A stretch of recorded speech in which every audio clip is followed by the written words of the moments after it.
नहमदुहु व नुसल्ली अला रसूलिहिल करीम। अम्मा बाद फ़ौज़ बिल्लाहि मिनश शैतानिर रजीम। बिस्मिल्लाहिर रहमानिर रहीम।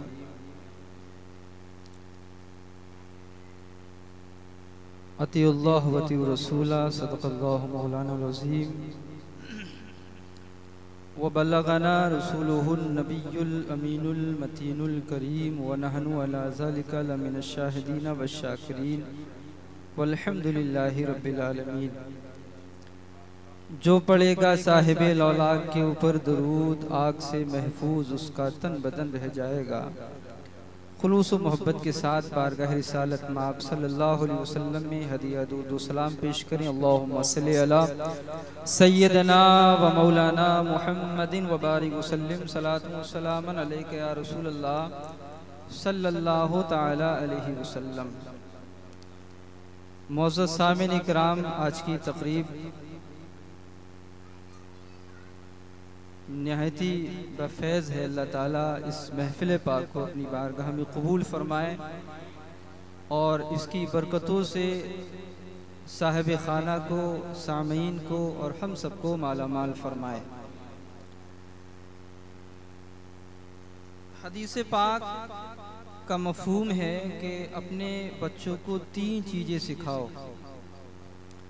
अपने आका जनाब मुहम्मद रसूलुल्लाह सल्लल्लाहु ताला अलैहि वसल्लम से मोहब्बत करना, अहले बैत से मोहब्बत करना और कुरान की तालीम से आरास्ता कर देना। जब आपके बच्चे प्यारे आका सल्लल्लाहु अलैहि वसल्लम के आशिक हो जाएंगे, हुजूर पाक सल्लल्लाहु ताला अलैहि वसल्लम की सुन्नतों के आमिल हो जाएंगे, जब आपके बच्चे नबी करीम सल्लल्लाहु अलैहि वसल्लम की आल से, जिन्हें हम और आप सादात इकराम कहते हैं, सैयद ज़ादे कहते हैं, उनसे मोहब्बत करने वाले हो जाएंगे और कुरान की तालीम से वो आरास्ता हो जाएंगे, तो दुनिया की कोई ताकत ऐसी नहीं है जो हमारे बच्चों को ज़ेर कर सके। हम अपने बच्चों को डॉक्टर बनाएं, इंजीनियर बनाएं, प्रोफेसर बनाएं, शरीयत ने मना नहीं किया। वक्त की जरूरत है। यूनिवर्सिटी में हमारे प्रोफेसर हों, बहुत अच्छी बात है। हॉस्पिटलों में हमारे डॉक्टर्स हों, बहुत अच्छी बात है। हमारे बच्चे इंजीनियर हों, लेकिन साथ साथ कम से कम मजहबी रंग भी उनके अंदर होना चाहिए। आज की पोजीशन ये है कि हम लोग दीन से दूर हैं, मसाइल शरिया से दूर हैं, बुजुर्गाने दीन की जो तालीमात है हम उससे दूर नजर आते हैं, अपने शेख कामिल के बताए हुए रास्ते से हम दूर नजर आते हैं। आजकल के हालात तो ये हैं कि जब तक शेख के हाथ में हाथ है तब तक तो शेख की बातों पर अमल करेंगे। शेख कहेंगे कि झूठ नहीं बोलेंगे तो मुरीद भी कह रहा है कि झूठ नहीं बोलेंगे। मुर्शिद कामिल कह रहे हैं कि नमाजों की पाबंदी करेंगे तो मुरीद भी कह रहा है कि नमाजों की पाबंदी करेंगे। अगर आपको मुरीद बनना है तो अपने शेख की मुकम्मल तरीके से नकल करना होगा और उस नकल में अकल का दखल होगा। कुछ लोग नकल करते हैं लेकिन अकल का इस्तेमाल नहीं करते हैं। हमने अपने बुजुर्गान दीन के रास्ते को छोड़ रखा है, इसीलिए हम तरह तरह की मुसीबतों में मुलव्विस पाए जाते हैं।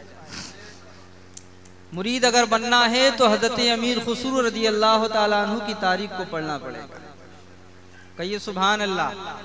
हजरत अमीर खुसरू रज़ी अल्लाह ताला अन्हु उस कामिल मुरीद का नाम है कि अगर मुरीद की हिस्ट्री पढ़ना है तो हजरत अमीर खुसरू को पढ़ लो, और शेख की अगर हिस्ट्री पढ़ना है तो हजरत निजामुद्दीन औलिया की तारीख को पढ़ो। हजरत निजामुद्दीन औलिया से हजरत अमीर खुसरू को किस कदर मोहब्बत थी। आपने जवानी के आलम में उलूम अक़लिया नक़लिया की तालीम से आप आरास्ता हो गए, और सच्चाई तो ये है कि हजरत अमीर खुसरू को यूनिवर्सिटियों के अंदर भी याद किया जाता है। बाकायदा जब उर्दू सब्जेक्ट का इंतखाब करते हैं तलबा बीए और एमए के, तो हज़रत अमीर खुसरू रज़ी अल्लाह ताला अन्हु को भी उसमें शामिल किया जाता है। हज़रत अमीर खुसरू रज़ी अल्लाह ताला अन्हु, चूँकि ये महफिल पाक पीर और मुरीद की निस्बत की बिना पर मुनक्किद की गई है, तो हमारी जिम्मेदारी बनती है कि हम पीर और मुरीद के हवाले से बताएं। और अपना अल्हम्दुलिल्लाह शुरू से ही मिजाज है, जैसी महफिल वैसा बयान। ये नहीं है कि ये महफिल तो सैयदना इमाम हुसैन रज़ी अल्लाह ताला अन्हु के नाम से है और हम करामत गौसे आजम की बयान करके चले जाएं, तो जो लोग जैसे आए थे वैसे उनको जाना पड़ेगा। हमें चाहिए कि जिस टॉपिक पर प्रोग्राम हो उसी टॉपिक पर बयान होना चाहिए, तभी हक अदा हो पाएगा प्रोग्राम का। हज़रत अमीर खुसरू रज़ी अल्लाह ताला अन्हु हज़रत निज़ामुद्दीन औलिया रज़ी अल्लाह ताला अन्हु से बेपनाह मोहब्बत फरमाया करते थे। हज़रत अमीर खुसरू का कुर्ब हज़रत निज़ामुद्दीन औलिया से किस कदर गहरा था, आप खुद अंदाज़ा लगा सकते हैं। जब आपकी महफिल में महफिल सिमा का एहतमाम होता था, तो सबसे पहला कलाम हज़रत अमीर खुसरू रज़ी अल्लाह ताला अन्हु का पढ़ा जाता था। और आपको उस दौर के लोग मिफ्ताहुस समा के नाम से याद किया करते थे। और आज भी जो महफिल समा का एहतमाम होता है, तो खुसूसी तौर पर हज़रत अमीर खुसरू रज़ी अल्लाह ताला अन्हु के जो फारसी के या जो हिंदी में कलाम हैं, उनको खुसूसी तौर पर पढ़ा जाता है। पढ़ने वाले तो बहुत होते हैं, लेकिन पढ़ने का एक अंदाज और पढ़ने के जो आदाब हैं, काश वो अगर हमारे अंदर आ जाए तो अल्हम्दुलिल्लाह एक एक शेर जो है वो हमारी जिंदगी को बदल सकता है। हजरत मखदूम सिमनानी अलैहिर्रहमा का जब विसाल हुआ था, तो कव्वाल ने जो फारसी में शेर पढ़ा, आपने वो शेर सुना, आह भरी और आपकी रूह परवाज हो। महफिल सिमा के आदाब तो हम पहले मलहूज रखें। हजरत अमीर खुसरू रज़ी अल्लाह ताला अन्हु जब फुतुहात के जमाने में कलकत्ता का आपने सफर किया और इधर हजरत निज़ामुद्दीन औलिया अलैहिर्रहमा का विसाल हो गया,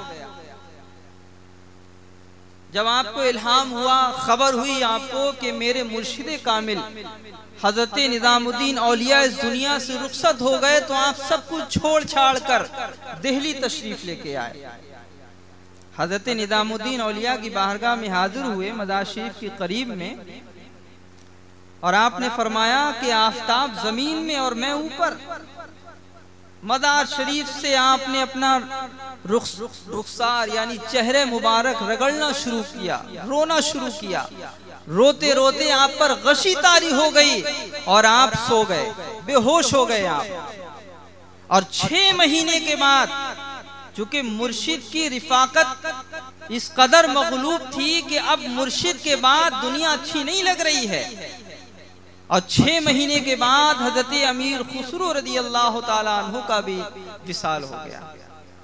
बल्कि एक कौल मैंने ये सुना है कि हजरत निज़ामुद्दीन औलिया फरमाते हैं कि अगर शरीयत मुझे इजाज़त देती तो मैं ये वसीयत कर जाता कि मेरी कब्र में ही हजरत निज़ामुद्दीन औलिया को दफना दिया जाए।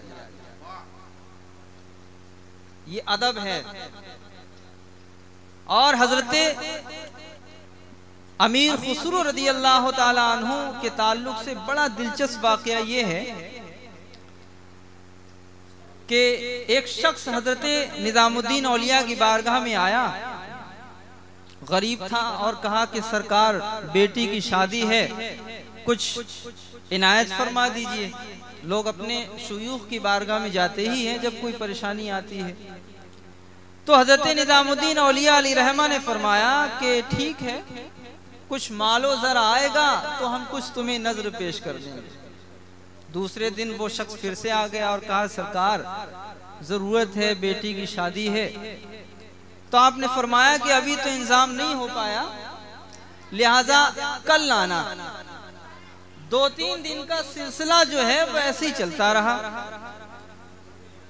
फिर वो तीसरे दिन आ गया, तो हजरत निजामुद्दीन औलिया ने कुछ पैसे वगैरह, उस जमाने में अशरफिया वगैरह चलती थी, सिक्के चलते थे हुकूमत के, तो आपने अपनी जूती शरीफ उठाई और कहा कि अच्छा ठीक है, तू ये ले जा, तेरा काम बन जाएगा।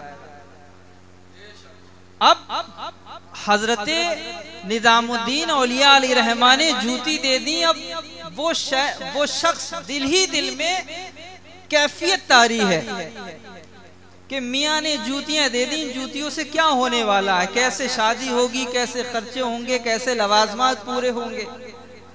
ये सोच कर वो जा ही रहा था कि रास्ते में हजरत अमीर खुसरू से मुलाकात हो गई। कहिए सुभान अल्लाह।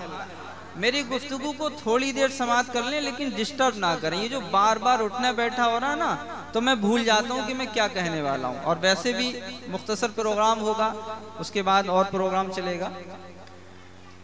हजरत अमीर खुसरू रदी अल्लाह ताला अन्हु उस शख्स को देखकर रुक गए और उसकी तरफ गौर से देखने लगे और उसको बुलाया।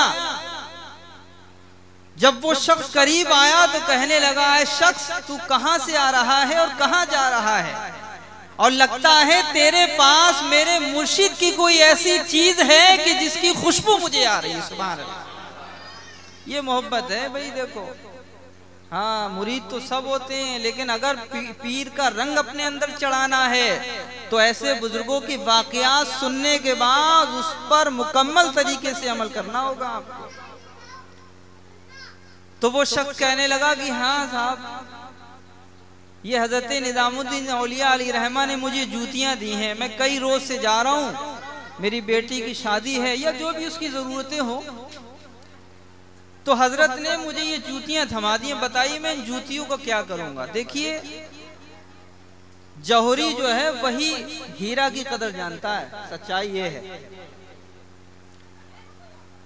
तो हजरत अमीर खुसरू रदी अल्लाह ताला अन्हु ने जब अपने मुर्शिद की जूती शरीफ को देखा तो तारीख में तो ये लिखा है कि आपने 5000 रुपया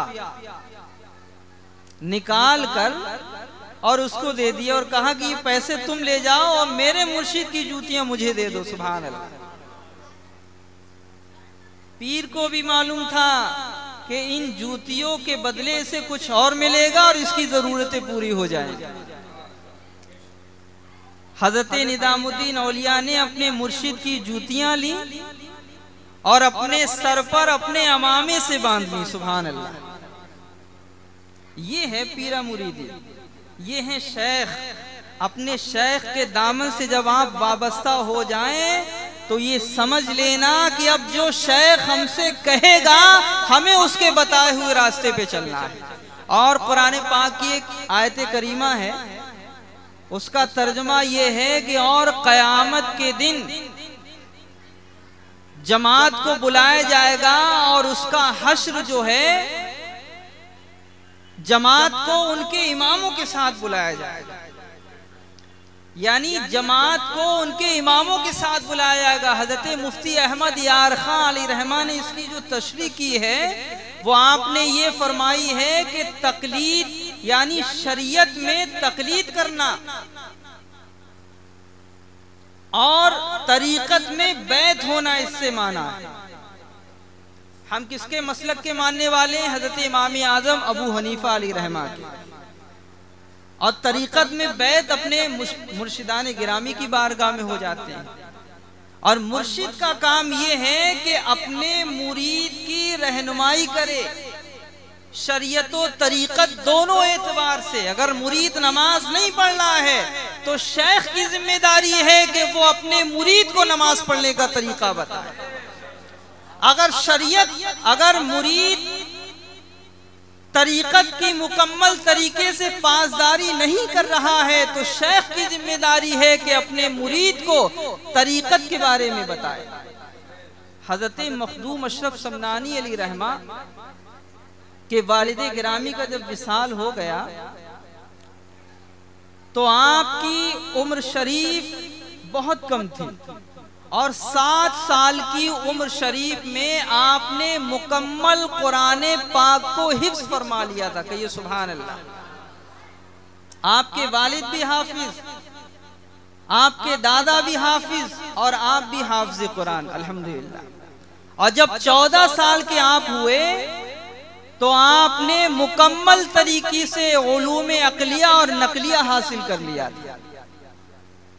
और तख्ते शाही पर जब बैठे तो हज़रत उवैस क़रनी रज़ी अल्लाह ताला अन्हु ने आपकी रूहानी तरबियत फरमाई और फरमाया, क्या सल्तनत को ही संभालते रहोगे, तरीक़त के मैदान में कब तुम उतरोगे।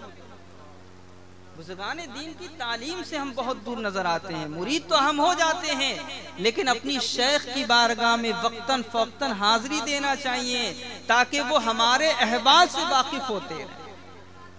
हज़रत साबरे पाक और हज़रत निज़ामुद्दीन औलिया, एक मरतबा हसन कव्वाल, ये हज़रत बाबा फरीदुद्दीन गंज शकर रज़ी अल्लाह ताला अन्हु के मखसूस और महबूब कव्वाल थे।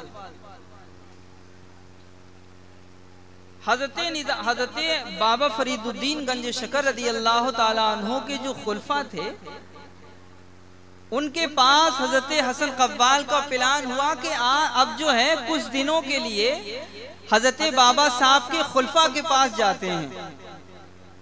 कई खुलफा के पास जाना हुआ, हज़रत निज़ामुद्दीन औलिया की बारगाह में हाजिर हुए, फिर हज़रत साबरे पाक अली रहमा की बारगाह में हाजिर हुए। देखा कि चटियल मैदान है, कहीं कोई बिल्डिंग कोई मकान नजर नहीं आ रहा है। एक पेड़ है, उसके नीचे एक छोटी सी झोपड़ी बनी हुई है, वहां झांक के देखा कोई नजर नहीं आया। कुछ दूर पे देखा कि हज़रत साबरे पाक टहनी थामे खड़े हुए हैं। पीछे से सलाम किया, अस्सलाम वालेकुम व रहमतुल्लाहि व बरकातहू। जवाब आया वालेकुम अस्सलाम व रहमतुल्लाह। पूछा क्या नाम है, कहा हसन कव्वाल। तुम्हारे शेख का कव्वाल। तो साबरे पाक ने फरमाया, यानी नाम लेके फरमाया कि बाबा फरीदुद्दीन का कव्वाल। तो कहा कौन बाबा फरीदुद्दीन। कोई अपने पीर का नाम सुने और फिर ये पूछे कौन पीर। तो हजरत हसन कव्वाल को अजीब सा झटका लगा कि बताओ, साबरे पाक अपने पीर को भूल गए। बहरहाल कुछ देर के बाद जब आप पर रिक्कत कम हुई तो आपने हजरत हसन कव्वाल को लिया, अपनी झोपड़ी में ले गए। वो हमारे लिए तो ये भी बेअदबी है कि हम हजरत साबरे पाक को उस आलीशान मकान को झोपड़ी कहें, ये अदब के खिलाफ है। लेकिन आप लोगों को समझाने के लिए बात कहना पड़ रही है, वो तो जन्नत है यार। बहरहाल आप उस आलीशान अपने मकान में तशरीफ ले गए और एक डेगची में गूलर जो है उबल नहीं थी। आपने कुछ उसमें से कुछ गूलर के हिस्से निकाले और दे दिए, वो आपने अपने दामन में समेट लिए। उसके बाद मुसाफा मुआनका हुआ। हजरत हसन कव्वाल जो थे वो फिर रुखसत हो गए। जब हजरत बाबा फरीदुद्दीन गंज शकर अली रहमा की बारगाह में पहुंचे तो हजरत के खुलफा के ताल्लुक से हजरत ने पूछना शुरू किया, हाँ भाई हसन कव्वाल बताओ, कहाँ कहाँ गए, किससे किससे मुलाकात हुई, सबके अहवाल बताए। तो फिर आपने फरमाया मेरे साबिर का भी तो बताओ, उसके क्या हालात हैं। तो अब हजरत हसन कव्वाल पे जैसी बीती वैसी तो बताएंगे अपने मुर्शिद से। कहा कि हजरत मत पूछिए कुछ, सबने बड़े इनाम इकराम से नवाजा, लेकिन जब मैं साबरे पाक की बारगाह में पहुंचा तो सच्चाई ये है कि जब मैंने आपका नाम बताया तो वो कहने लगे कौन बाबा फरीदुद्दीन। ये हालात साबरे पाक के हो गए। तो आप मुस्कुराए और आप हसन कव्वाल ने जो गूलर दिए थे आपको, वो निकाल के हसन कव्वाल ने हजरत बाबा साहब की खिदमत में पेश कर दिया और कहा हजरत ये इनाम मिला है वहां से। हर आदमी हर चीज की शनाख्त नहीं कर पाता है। बहरहाल वो गूलर हजरत बाबा फरीदुद्दीन गंज शकर अली रहमा ने खाए, और क्यों ना खाते, महबूब मुरीद का महबूब तोहफा है। और कुछ कूलर के हिस्से जो बचे थे वो जो मुरीदीन बैठे हुए थे उनको दे दिया। तो मुरीदीन का कहना है कि जब वो गूलर हमने खाए तो हमारी जिंदगी में 4 चांद लग गए। सुभान अल्लाह। और एक मर्तबा हजरत निजामुद्दीन औलिया अली रहमा चूँकि आप बदायूं में रहते थे, हज़रत निज़ामुद्दीन औलिया अलैहिर्रहमा के वालिदैन यानी वालिद और वालदा बदायूं शरीफ में मदार है, तो आप यहीं रहते थे। अच्छा टाइम हो जाए मुझे बता दीजिएगा, मैं बस रुखसत हो रहा हूँ। तो आपने दिल में सोचा कि अब मैं काल से हाल की तरफ जाना चाहता हूँ, क्योंकि आपने तकमीले इल्म जो है यहाँ कर लिया। फिर मुर्शिद की तलाश में निकले, आप दिल्ली पहुंचे, मुलाकात हुई। मुलाकात के बाद कुछ दिन आप उनकी बारगाह में रहे और रहने के बाद हजरत निज़ामुद्दीन औलिया अलैहिर्रहमा ने अपने मुर्शिद से अर्ज की कि सरकार अब मैं तालीम हासिल कर चुका हूँ, आपकी बारगाह में भी रह के आपने कुछ किताबें पढ़ी, सरकार अब आप मुझे इजाज़त फरमा दें, अब मैं तरीक़त की दुनिया में उतरना चाहता हूँ। तो हज़रत बाबा फरीदुद्दीन गंज शकर अलैहिर्रहमा ने फरमाया कि मैं इल्म दीन से मना नहीं कर रहा हूँ, इल्म दीन भी हासिल करो और तरीक़त के मैदान में भी उतर कर ज़िक्र व अस्कार की महफिलें सजाया जाए। फिर आपने, आपके यहाँ चूँकि उस वक्त गुर्बत के हालात थे और बस ज़ाहिर गुर्बत है, वरना अल्लाह के यहाँ तो बुज़ुर्गान दीन के बड़े इनामात हैं। आपके यहाँ यही जंगलात की जो बूटियाँ या गूलर वगैरह थी, ये उबला करती थी, इसको मुरीदीन और ख़ुद हज़रत खाया करते थे। एक मरतबा हज़रत निज़ामुद्दीन औलिया ने नमक उसमें डलवा दिया। जब हज़रत बाबा फरीदुद्दीन गंज शकर ने वो खाया, जो भी पकवान बना हो, और खाने के बाद कहा कि निज़ामुद्दीन औलिया इसमें आज क्या नमक मिला दिया है? तो कहा कि जी हुजूर, हमेशा बगैर नमक के खाते थे, तो मैंने उधार नमक लेके इसमें मिला दिया ताकि इसमें कुछ जायका हो जाए। तो आपने फरमाया कि अहले अल्लाह जो हैं, अल्लाह वाले जो हैं, वो उधार लेकर अपने नफ्स को नहीं पाला करते। ये बुज़ुर्गान दीन की तालीमात है।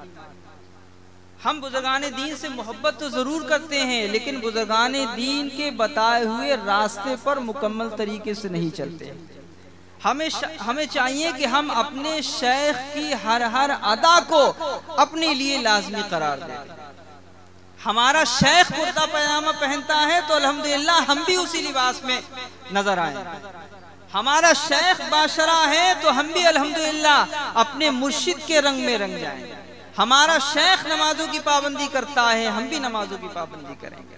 तो शेख के तरीके पर चलना मुरीद के लिए निहायत ही जरूरी है। और पीर भाई की मोहब्बत मालूम क्या है? पीर भाइयों को चाहिए कि बड़ी आपस में मोहब्बत रखें। जिस तरीके से सगे भाई होते हैं, इसी तरीके से पीर भाइयों में मोहब्बत होना चाहिए। वो मुख्तसर सा वाक़या समाप्त कर लें, उसके बाद में रुखसत हो रहा हूँ। हजरत अमीर खुसरू रदी अल्लाह ताला को हजरत निज़ामुद्दीन औलिया ने कुछ तोहफे ताहिफ दिए और कहा कि जब तुम वहां जा रहे हो तो मेरे पीर भाई हजरत साबर पाक अलैहिर्रहमा को ये ताहिफ पेश कर देना। हजरत अमीर खुसरू हजरत साबर पाक की बारगाह में हाजिर हुए, मुसाफा मुआनका किया और उसके बाद जो तोहफे हजरत निज़ामुद्दीन औलिया ने हजरत अमीर खुसरू को दिए थे कि ये मेरे पीर भाई को दे देना, वो आपने दिए। और उसके बाद हजरत अमीर खुसरू ने अर्ज की कि सरकार मेरा एक कलाम सुन लीजिए। अच्छा, शायरों की आदत होती है, जो वो कलाम लिखते हैं तब आजमाई करते हैं, जब तक वो किसी को सुना ना दें तो पेट में हौल बौल मची रहती है। हम लोग का भी यही हाल है, जब तक कोई कलाम किसी को सुना ना दे, जब तक ऐसा लगता है कि पता नहीं क्या कहा, क्या हमारे अफकार और नजरियात हैं। बहरहाल हजरत साबर पाक को हजरत अमीर खुसरू अलैहिर्रहमा ने अपना कलाम सुनाया फारसी में, और हजरत साबर पाक ने बड़ी दुआएं दी। फिर आप रुखसत हो गए, हजरत निज़ामुद्दीन औलिया की बारगाह में पहुंचे, मुसाफा मुआनका किया और फिर करीब बुलाया कि ऐ खुसरू मेरे करीब आओ। हजरत अमीर खुसरू को अपने करीब किया और कहा कि बताओ मेरे साबिर के क्या हालात हैं। तो हालात बताए और कहा क्या क्या तुमने साबिर से मुसाफा किया? तो कहा जी हुजूर मैंने हजरत साबरे पाक से मुसाफा मुआनका किया। हजरत निजामुद्दीन औलिया ने हजरत अमीर खुसरू के हाथ लिए और चूमना शुरू कर दिया। सुभान अल्लाह, ये वही हाथ हैं जो मेरे पीर भाई हजरत साबरे पाक अली रहमा से टच हुए होंगे। सुभान अल्लाह।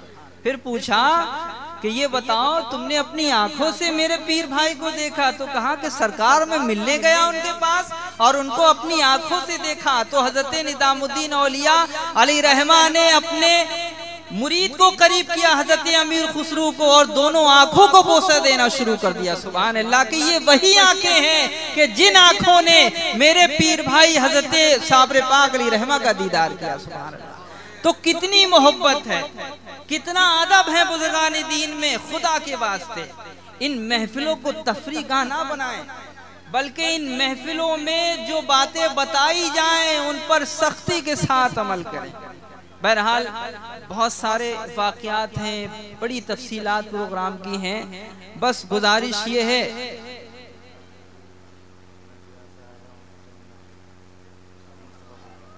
अब चूँकि वक्त भी टाइम कम है, चूँकि महफिल भी होना फिर इंशाअल्लाह। और मैं भी असल में मुझे दावत तो साहिब खाना हर साल देते हैं। इत्तेफाक ये है कि मैं नहीं आ पाया, लेकिन आज इत्तेफाक ये था हजरत की भी कुछ नवाशात हैं कि जो मुझे यहाँ पर कुछ बोलने का मौका मिला। परवरदिगार इस रूहानी महफिल को अपनी बारगाह में कबूल फरमाए और बुज़ुर्गान दीन से फ्यूज़ व बरक़ात हमें ज़्यादा से ज़्यादा हासिल करने का ज़ौक़ शौक़ अता फरमाए। अस्सलामु अलैकुम व रहमतुल्लाहि ताला व बरकातुहू।